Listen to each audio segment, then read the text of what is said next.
Assalamu students, hope so you all be doing great. Welcome to Al-Kazmi Academy, Hijab Kazmi this side you teacher. So student आज हम इस chapter का last topic start करेंगे, that is neurosecretory role of hypothalamus and the second one is feedback mechanism. इन दो topics को आज हम कवर करेंगे. इंशाल्लाह ये चैप्टर हमारा वाइंड अप हो जाएगा. तो अगर हम बात करें हाइपोथैलेमस की, तो हम सबको ये बात पता है कि हाइपोथैलेमस हमारे ब्रेन का जो है वो मेजर रीजन है. ठीक है, यानी हमारी जो ब्रेन है उसके अंदर you can say it's major coordinating centre of all human brain. Right, present कहाँ पे होता है? ये फोर ब्रेन के अंदर प्रेजेंट होता है, उसका एक पार्ट होता है. ये बात आप लोग को पता है. प्रीवियस चैप्टर के अंदर हम लोग जो है वो हाइपोथैलेमस के स्ट्रक्चर को डिटेल में डिस्कस करके आ चुके हैं, उसके फंक्शन को भी पढ़ चुके हैं. इसका काम क्या होता है कि ये एक बहुत वाइड कह सकते हैं कि बहुत वाइड और वास्ट किस्म का इसका यूँ से एक फंक्शन है. क्या कर रहा होता है कि हमारी बॉडी के मेजर फंक्शंस को कंट्रोल कर रहा होता है. ठीक है, फिजियोलॉजिकल फंक्शंस जो बॉडी के होते हैं like hunger, thirst, sleep and temperature. Right, ये सारे फंक्शंस जो है कौन कंट्रोल कर रहा होता है? हमारे पास हाइपोथैलेमस. इसके अलावा जो होम्योस्टेसिस होती है हमारी बॉडी के अंदर, जो इंटरनल रेट होता है मेटाबॉलिक एक्टिविटीज़ से, यू से कि इंटरनल जितने भी हमारे पास इंटरनल एनवायरनमेंट उसकी मेंटेनेंस के अंदर जो है वो हाइपोथैलेमस का मेजर रोल होता है. ठीक है, इसके अलावा मेटाबोलाइट्स और हार्मोन लेवल ब्लड के अंदर भी जो है वो कौन रेगुलेट करता है? हाइपोथैलेमस ही कंट्रोल कर रहा होता है. इसीलिए इसको master control centre of endocrine system बोला जाता है. आपसे कोई भी एमसीक्यू वगैरह मेरे शॉर्ट में पूछ सकता है कि which is the master control centre of endocrine system. तो आपने बगैर सोचे समझे जो है वो किस पे लगा देना है? हाइपोथैलेमस में. यानी आपको फ़ौरन से माइंड में क्लिक करना चाहिए मास्टर कंट्रोल सेंटर कौन सा है हमारे पास? हाइपोथैलेमस. इसके अलावा अगर आपसे ये भी पूछा जा सकता है कि which part of the brain coordinates या joints both endocrine and nervous system, तो भी आपने जो है वो हाइपोथैलेमस ही करना है. यानी हाइपोथैलेमस का काम क्या होता है? ये नर्वस और एंडोक्राइन सिस्टम दोनों में इन्वॉल्व होता है, इसलिए हम इसको सिलेक्ट करेंगे. ठीक हो गया. इसके अलावा ये पिट्यूटरी ग्लैंड की एक्सक्रीशन को डायरेक्टली कंट्रोल कर रहा होता है. यानी पिट्यूटरी ग्लैंड जो भी हार्मोन्स वगैरह रिलीज़ कर रहा होता है उनकी सिक्रेशन जो है वो हाइपोथैलेमस ही रिलीज़ कर रहा होता है. हाइपोथैलेमस ही इन्वॉल्व होता है. हाइपोथैलेमस क्या करता है? वो फैक्टर्स रिलीज़ करता है. ठीक है, रिलीजिंग फैक्टर्स, जब तक हार्मोन रिलीजिंग फैक्टर वो रिलीज़ नहीं करेगा तब तक हार्मोन पिट्यूटरी ग्लैंड रिलीज़ नहीं कर सकता. ठीक है, यू कैन से कि पिट्यूटरी ग्लैंड को जो है वो परमिट कौन कर रहा होता है? हमारे पास हाइपोथैलेमस कर रहा होता है. इसके अलावा न्यूरोस्क्रिप्टरी सेल्स जो हैं वो उनके ग्रुप को भी कंट्रोल कर रहा होता है. इनका काम क्या होता है? ये किसी भी पिट्यूटरी ग्लैंड की जो स्टिमुलेशन है, उसकी जो सिक्रीशन है, उसको जो है वो क्या कर रहे होते हैं? कह सकते हैं प्रोड्यूस कर रहे हैं. ये हार्मोन्स प्रोड्यूस कर रहे होते हैं. ठीक है, अब ये या तो रिलीजिंग फैक्टर होते हैं या फिर इनहिबिटिंग फैक्टर होते हैं. रिलीजिंग फैक्टर यानी किसी भी पर्टिकुलर हार्मोन की सिक्रीशन को जो है कि सिक्रीशन को इनिशिएट करवा देते हैं. ठीक है, इसके अलावा जो इनहिबिटिंग फैक्टर्स में वो आ जाते हैं, यानी किसी भी पर्टिकुलर हार्मोन की सिक्रीशन को इनहिबिट करवा देते हैं. कौन? ये न्यूरोस्क्रिप्टरी सेल्स. और ये भी कहाँ से रिलीज़ हो रहे हैं? हाइपोथैलेमस से रिलीज़ होते हैं. ठीक है, ये सेल्स क्या करते हैं? ये सेल बॉडीज़ में प्रोड्यूस हो रहे होते हैं. ठीक है, और ये क्या करते हैं? हार्मोन्स को जो है वो क्या करते हैं? ग्रेन्यूल्स की फॉर्म में जो है वो पैक करवा देते हैं. और फिर ये पैक होकर कहाँ जाते हैं? एक्सॉन्स के पास जाते हैं साइटोप्लाज्मिक स्ट्रीमिंग के थ्रू. साइटोप्लाज्म के अंदर जो स्ट्रीमिंग हो रही थी, जो मूवमेंट हो रही थी, उस मूवमेंट के थ्रू जो है वो ट्रांसपोर्ट होकर ग्रेन्यूल्स का जाता है एक्सॉन्स तक जाते हैं. फिर एक्सॉन्स क्या करते हैं? ये साइनेप्स बनाते हैं ब्लड कैपिलरीज के साथ, और फिर इन हार्मोन्स को ब्लड कैपिलरीज में रिलीज़ कर देते हैं उस टारगेटेड एरिया में. वेदर जो भी वो एरिया डजंट मैटर, उस टारगेट एरिया में जो है वो क्या करते हैं? ये ब्लड जो है वो ब्लड वेजल्स के अंदर जो है ब्लड कैपिलरीज के अंदर जाके साइनेप्स बनाते हैं. कौन? नहीं, न्यूरोस्क्रिप्टरी सेल्स. और फिर उस पर्टिकुलर हार्मोन को जो है वो टारगेटेड एरिया पे रिलीज़ कर देते हैं. ठीक हो गया. नीचे आप लोग को एक छोटा सा टेबल नज़र आ रहा है. ठीक है, इसके अंदर इसने हार्मोन्स के रिलीजिंग फैक्टर्स बताए हैं, और वो रिलीजिंग फैक्टर्स जो है वो कौन कौन से हार्मोन्स रिलीज़ करवा रहे होते हैं ये उसने बताया. ठीक हो गया.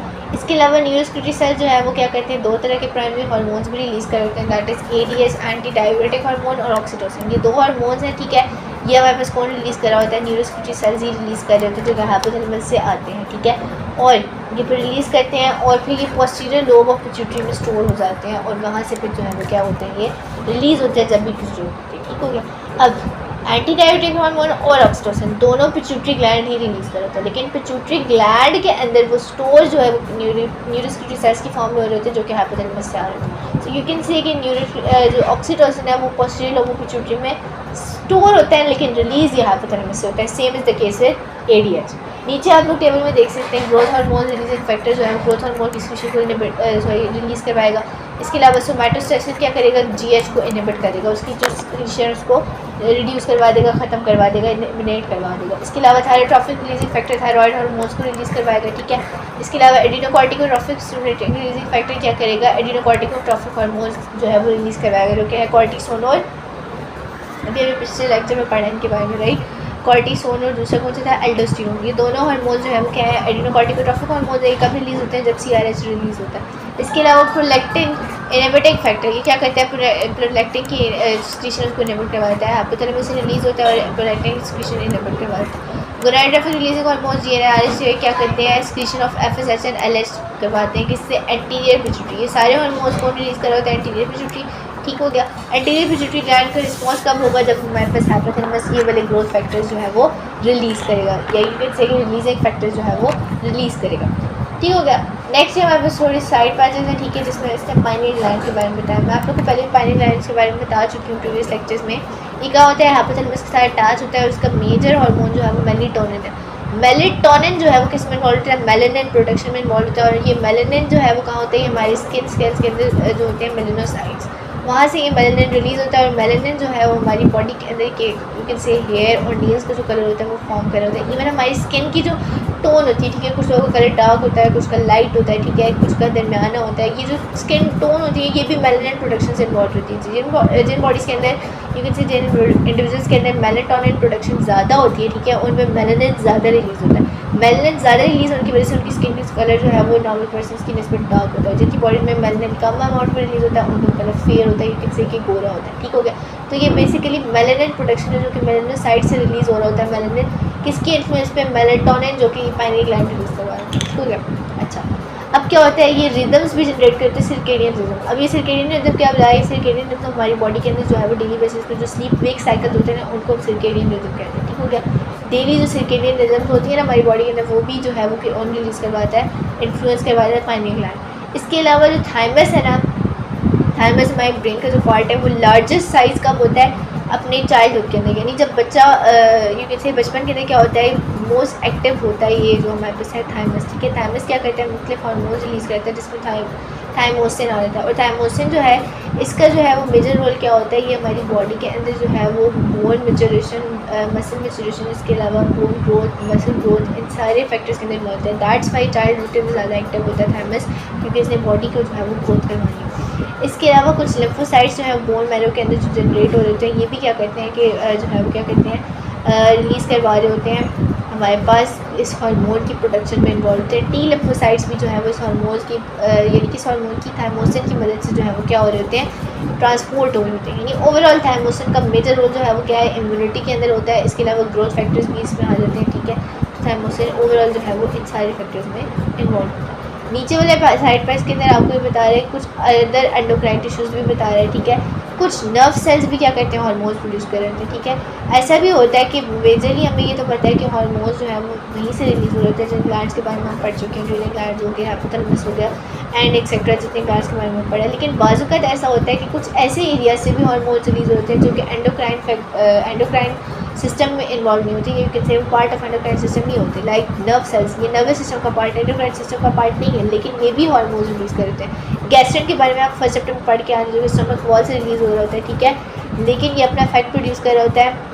इसके अलावा पेप्सिनोजन और हाइड्रोक्लोरिक एसिड जो रिलीज़ होते हैं, ठीक है, वो किससे गैस्ट्रिन की ही प्रोडक्शन की वजह से रिलीज़ हो रहे थे। इसके अलावा सिक्रीटेड कोलेस्ट्रोकाइनिन पैंक्रियाटिक और लिवर सेल्स के अंदर जो रिलीज़ हो रहे थे, ये भी सारे जो हार्मोन्स हैं हमारे पास जो है वो डायरेक्टली इन्वॉल्व होते हैं इस सारे प्रोसीजर के अंदर। इनका कोई ताल्लुक नहीं होता है यू कैन से एंडोक्राइन सिस्टम से, लेकिन ये कौन रिलीज़ करवा होता है सेल्स, नर्व सेल्स रिलीज़ करवा रहे होते हैं। ठीक है, इसके अलावा प्लेसेंटा जो कि हमारे प्रेगनेंसी को मेंटेन कर रहा होता है वो भी प्रोजेस्टेरोन रिलीज़ करवा रहा होता है। अब प्लेसेंटा इटसेल्फ तो एंडोक्राइन ग्लैंड नहीं है, नहीं यू कैन से कि एंडोक्राइन सिस्टम का पार्ट तो नहीं है, लेकिन वो रिलीज़ करवा रहा है एंडोक्राइन हार्मोन। इसके अलावा प्रोस्टाग्लैंडिन का हमें पता है, प्रोस्टाग्लैंडिन क्या कहते हैं पेन कॉजिंग एजेंट्स हमारी बॉडी के अंदर, ये भी लोकलाइज हार्मोन्स का ही एक ग्रुप होते हैं। ये भी किसी भी एरिया से हमारे पास रिलीज़ होते हैं at the site of pain, इनका कोई रीजन एंडोक्राइन सिस्टम से रिलेटेड नहीं होता। इसके अलावा ये इन्फेक्शन के थ्रू जो है वो क्या करते हैं इन्फेक्शन के दौरान हमारे पास जो है वो प्रोटेक्शन प्रोवाइड करते हैं प्रोस्टाग्लैंडिन। एंडोर्फिन हमारे ब्रेन में प्रोड्यूस हो रहे हैं, पता है ये ब्लॉक करते हैं सेंसेशन ऑफ पेन को। इनका भी एंडोक्राइन सिस्टम से कोई लिंक नहीं है, लेकिन they are also hormones. Endorphin sensation of pain को जो है इनका काम क्या होता है ब्लॉक करना होता है। ठीक हो गया। सो नेक्स्ट हम लास्ट टॉपिक की तरफ मूव करते हैं, दैट इज़ फीडबैक मैकेनिज्म। अब ये फीडबैक मैकेनिज्म क्या चीज़ है, तो फीडबैक मैकेनिज्म कहते हैं हमारे पास एक ऐसा इंटरेक्शन है जिसमें एक कंट्रोलिंग मैकेनिज्म, यानी एक ऐसा मैकेनिज्म जो ऑलरेडी बॉडी के फंक्शंस को कंट्रोल कर रहा है उसको उसके प्रोडक्ट्स जो हैं वो कंट्रोल करने लग जाएंगे। यानी वो मैकेनिज्म जो प्रोडक्ट्स प्रोड्यूस कर रहा है वही प्रोडक्ट्स जो है उस मैकेनिज्म को कंट्रोल करने लग जाएँ। ठीक हो गया। ये हमारे पास फीडबैक मैकेनिज्म करवाते हैं। ये दो तरह के टाइप्स होते हैं, एक पॉजिटिव फीडबैक होता है, एक नेगेटिव फीडबैक होता है। ठीक हो गया। इसमें क्या होता है, जब एक सिग्नल रिसीव होता है ना तो एक चेंज आता है, जिसकी वजह से क्या होता है कि नेगेटिव फीडबैक मैकेनिज्म या तो होता है यानी उसको डिप्रेस कर देता है, यानी वो जो सिक्रीशन होती है उसको ख़त्म कर देता है, कम कर देता है, या फिर उसको मज़ीद ज़्यादा बढ़ा देता है, जिसको पॉजिटिव फीडबैक। पहले हम पॉजिटिव फीडबैक के बारे में बात कर लेते हैं। इसमें क्या होता है, पॉजिटिव फीडबैक के अंदर एंड प्रोडक्ट अपनी प्रोडक्शन को जो प्रोडक्शन उसकी हो रही होती है उसको इंक्रीज़ करवाती है, यानी एक प्रोसेस की जो एंड प्रोडक्ट है उसकी एंड प्रोडक्ट या उसको कह सकते हैं जो उसकी रिज़ल्ट है, वो रिज़ल्ट जो है उसकी प्रोडक्शन को मज़ीद इंक्रीज़ करवा रहा है। ये होम्योस्टैटिक नहीं होते हैं, यानी ये होम्योस्टैसिस से बिल्कुल नहीं होता है, होम्योस्टैसिस को मेंटेन नहीं करते हैं और रेयर होते हैं ये हेल्दी इंडिविजुअल्स में, यानी जो नॉर्मल इंडिविजुअल्स है, हेल्दी इंडिविजुअल्स जिनकी बॉडी में कोई इशू वगैरह नहीं है, उनमें ये रेयर होते हैं। ये मोस्टली जो है वो पेशेंट्स में पाए जाते हैं नॉन पॉजिटिव फीडबैक मैकेनिज्म। अब इसकी एक एग्जाम्पल इसने दी हुई है, ड्यूरिंग डिलीवरी जब हमारे पास लेबर पेन स्टार्ट होती है, ठीक है, तो जो अर्ली कॉन्ट्रैक्शंस होती है ना फीमेल बॉडी के अंदर जो प्रोड्यूस होती हैं, वो जो अर्ली कॉन्ट्रैक्शन होती है लेबर पेन के दौरान, वो क्या करती है कि बेबी के हेड को सर्विक्स तक लेके जाती है ताकि वो जो है वो डायल्यूट हो सके, ओपन हो सके। ठीक है। अब जो जितने भी स्ट्रेस रिसेप्टिव न्यूरॉन सर्विक्स के अंदर प्रेजेंट होते हैं उनके ऊपर जो है जब स्ट्रेस पड़ता है, प्रेशर पड़ता है, तो इसकी वजह से क्या होता है वो हाइपोथैलेमस को जाकर जो है वो क्या कहते हैं कि यू कैन से सिग्नल प्रोवाइड करते हैं और इससे क्या होता है कि ऑक्सीटोसिन रिलीज़ होने लग जाता है और ऑक्सीटोसिन मज़ीद यूट्राइन कॉन्ट्रैक्शन को स्ट्रॉन्ग करवा देता है। ठीक है। अब क्या होता है, जितनी ज़्यादा कॉन्ट्रैक्शन स्ट्रॉन्ग होती है ना, ठीक है, कॉन्ट्रैक्शन जितनी ज़्यादा स्टार्ट होगी उतना प्रेशर सर्विक्स में बढ़ेगा, सर्विक्स में प्रेशर बढ़ेगा तो दोबारा से जो है वो हाइपोथैलेमस तक सिग्नल जाएगा और हार्मोन ज़्यादा रिलीज़ होगा, यानी जितना ज़्यादा हार्मोन रिलीज़ होगा उतनी ज़्यादा स्ट्रॉन्ग कॉन्ट्रैक्शन होगी, इतनी ज़्यादा स्ट्रॉन्ग कॉन्ट्रैक्शन होगी उतना ज़्यादा ऑक्सीटोसिन रिलीज़ होगा। इस फीडबैक साइकिल के थ्रू फाइनली क्या होता है कि बेबी जो है वो प्लेसेंटा समेत, ये प्लेसेंटा बाद में ऑब्वियसली आता है थोड़ी टाइम बाद में, बेबी और प्लेसेंटा दोनों की एक्सपल्जन हो जाती है, यानी बेबी जो है वो से कि वो एक्सपेल आउट हो जाता है एज अ रिज़ल्ट। यानी एक स्टेज ऐसी आती है जब कॉन्ट्रैक्शन जो है वो कॉन्ट्रैक्शन बढ़ती जाती है, ऑक्सीटोसिन रिलीज़ होता है, फिर कॉन्ट्रैक्शन बढ़ती है, फिर ऑक्सीटोसिन रिलीज़ होती है, ठीक है, जितनी कॉन्ट्रैक्शन स्ट्रॉन्ग हो रही है उतना ऑक्सीटोसिन रिलीज़ हो रहा है। तो ये फीडबैक मैकेनिज्म में stronger contraction release to more oxytocin release. ठीक हो गया। पॉजिटिव फीडबैक मैकेनिज्म है तो फिर फाइनली जो है बेबी एक्सपेल आउट होता है मदर बॉडी से। ठीक हो गया। नेक्स्ट नेगेटिव फीडबैक की बात कर लेते हैं। अब नेगेटिव फीडबैक में क्या होता है, हमारे पास रिवर्स हो जाती है, ये किसी डायरेक्शनल चेंज आ जाता है जिससे क्या होता है होम्योस्टेसिस मेंटेन हो जाती है, यानी एक प्रोडक्ट जो कि बन रही है उस प्रोडक्ट का जो यू कैन से कि जो इनिशिएशन है, जो उसका रिलीज़ है उसको रिवर्स कर दिया जाता है, वो ख़त्म हो जाता है उसका रिलीज़, और फिर क्या होता है होम्योस्टेसिस मेंटेन हो जाती है। ये क्या होता है, ये होम्योस्टेसिस को मेंटेन करने में इन्वॉल्व होता है। इसके अलावा एंडोक्राइन ग्लैंड जो है वो कंसंट्रेशन ऑफ सब्सटेंस से या तो यू कैन से कि सेंसिटिव हो जाता है या फिर वो रेगुलेट कर देता है उस प्रोसेस को जो कि वो कंट्रोल करे। ठीक हो गया। इसकी एग्जांपल ब्लड ग्लूकोज लेवल की दी है, यानी ब्लड ग्लूकोज लेवल जब बहुत ज़्यादा हाई होता है, कब होता है बहुत ज़्यादा हाई, सोचने की बात है जब हम खाना खाते हैं। ऑब्वियसली बात है जैसे हमने ज़्यादा खाना खाया है तो ब्लड ग्लूकोज लेवल ज़्यादा होगा। अब ब्लड ग्लूकोज लेवल ज़्यादा है तो क्या होगा, बीटा सेल्स जो कि आइलेट ऑफ लगन है जो प्रेजेंट है वो क्या करेंगे, इंसुलिन रिलीज़ करने लगेंगे एज ए रिजल्ट, क्योंकि ब्लड ग्लूकोज लेवल हम पता है इंक्रीज़ करते हैं तो इंसुलिन रिलीज होती है। अब इंसुलिन क्या करती है, ब्लड ग्लूकोज लेवल को कम करती है, उसका काम ही है सेल सरफेस मेम्ब्रेन को मोर परमिएबल करती है, ग्लूकोज जो है रिलीज़ करवाती है, ब्लड ग्लूकोज लेवल को कम करवाती है। ठीक हो गया। अब ट्रांसपोर्ट करवा के प्रोटीन्स को मेम्ब्रेन में लेके जाएगी, ग्लूकोज जो है वो सेल्स में जाएगा। इसके अलावा एक कुछ एंजाइम्स को भी एक्टिव कर देगी। अब ये एंजाइम क्या करेंगे, ग्लूकोज को ग्लाइकोजन में कन्वर्ट करने के। अब अगर ग्लूकोज लेवल बहुत ज़्यादा गिर जाता है तो फिर क्या होगा, अल्फा सेल्स जो है वो आइलेट ऑफ लैंगरहैंस के वो ग्लूकागॉन को रिलीज़ करना स्टार्ट कर देंगे। ठीक हो गया। हार्मोन क्या करेगा, रिसेप्टर साइट के साथ जाके बाइंड कर देगा सरफेस मेम्ब्रेन के और एक्टिवेट कर देगा एंजाइम्स को जो कि सेल्स के अंदर प्रेजेंट है और ग्लाइकोजन को ग्लूकोज में कन्वर्ट कर देगा। अब ग्लूकोज जो है वो क्या करेगा, सेल्स में से बाहर निकल जाएगा और फिर ब्लड में चल जाएगा और फिर क्या होगा, ब्लड ग्लूकोज लेवल फिर से इंक्रीज़ कर देगा। इस दिस में नेगेटिव मैकेनिज्म जो है वो क्या करेगा, ब्लड ग्लूकोज को कंट्रोल करेगा। अब इंसुलिन रिलीज़ हो रहा है, इंसुलिन का क्या काम है, उसे ब्लड ग्लूकोज लेवल को कम करना होता है। ठीक है। अब यहाँ पे जितना इंसुलिन रिलीज़ हो रहा है ब्लड ग्लूकोज लेवल उतना जो है हमारे पास इंक्रीज़ कर, ठीक है, यानी रिवर्स हो रहा है काम। वैसे तो नॉर्मली इंसुलिन क्या करता है, ब्लड ग्लूकोज लेवल को कम करता है, लोअर करता है, लेकिन यहाँ पे हमारे पास क्या हो रहा है, ब्लड ग्लूकोज लेवल मजीद इंक्रीज़ कर रहा है, ब्लड ग्लूकोज लेवल ज़्यादा हो रहा है, जितना इंसुलिन रिलीज़ हो रहा है उतना ब्लड ग्लूकोज लेवल ज़्यादा हो रहा है। ठीक है। तो इस तरह से ओवरऑल होम्योस्टेसिस जो है वो फिर इस प्रोसेस में मेंटेन हो जाता है। ठीक हो गया। तो इसे इसको ज़रा समझने से थोड़ा सा ये टेक्निकल है। होगा क्या, जैसे ही हमारे पास फूड इनटेक हुई है ब्लड ग्लूकोज लेवल इंक्रीज़ कर देगा। ठीक है। फिर हाई ब्लड ग्लूकोज लेवल क्या करेगा, इंसुलिन को डिटेक्ट करवाएगा, इंसुलिन डिटेक्ट होंगे, इंसुलिन जो है रिलीज़ होगा। क्यों रिलीज़ होगा, क्योंकि ब्लड ग्लूकोज लेवल जो है वो आएगा, इंक्रीज़ करेंगे। ब्लड ग्लूकोज लेवल इंक्रीज़ करेंगे वैसे पैंक्रियाज इंसुलिन रिलीज़ करेंगे। अब पैंक्रियाज जब हार्मोन रिलीज़ करेंगे ना इंसुलिन, वो लिवर सेल्स जो है वो उसको क्या करेंगी, स्टोर कर देंगी ग्लाइकोजन की फॉर्म में। ठीक हो गया।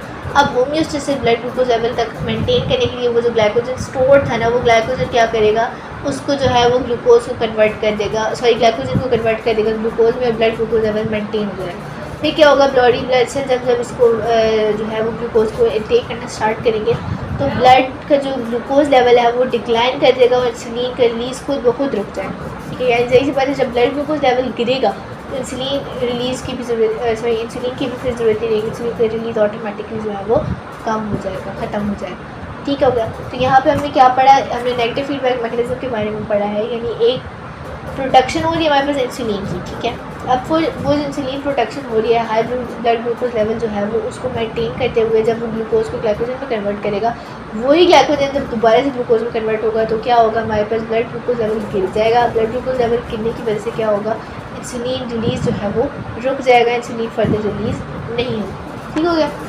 यहाँ पे इसने क्रिटिकल थिंकिंग में एक सवाल पूछा हुआ है कि सेंसेशन ऑफ थर्स्ट, यानी जब हमें प्यास लगती है, क्या ये पॉजिटिव फीडबैक मैकेनिज्म है या नेगेटिव फीडबैक मैकेनिज्म। ठीक है, अब यहाँ पे इसका आंसर तो मुझे पता है, लेकिन I would like you guys कि आप लोग उसका आंसर मुझे कमेंट सेक्शन में बताएं। ठीक है, मुझे इसका आंसर पता है, डिटेल में समझा भी सकती हूँ, लेकिन मैं आप लोगों को ये छोड़ रही हूँ एज अ होमवर्क। ठीक है, आप लोगों ने कमेंट सेक्शन में वीडियो जब पूरी देख लें तो ज़रूर बताना है कि जो हमारे पास ये इसका आंसर क्या होगा। ठीक है, वेदर इज़ पॉजिटिव या नेगेटिव, तो जो सही बताएगा उसको नेक्स्ट वीडियो में मैं मेंशन करूँगी, और फिर आप लोग को ये जो है वो फर्दर एक्सप्लेन भी कर दूँगी सारा टॉपिक। ठीक है, किस तरह से हो रहा है, थर्स्ट वाला जो है वो पॉजिटिव है या नेगेटिव है, क्यों है, कैसे है, सारा कुछ समझा दूँगी।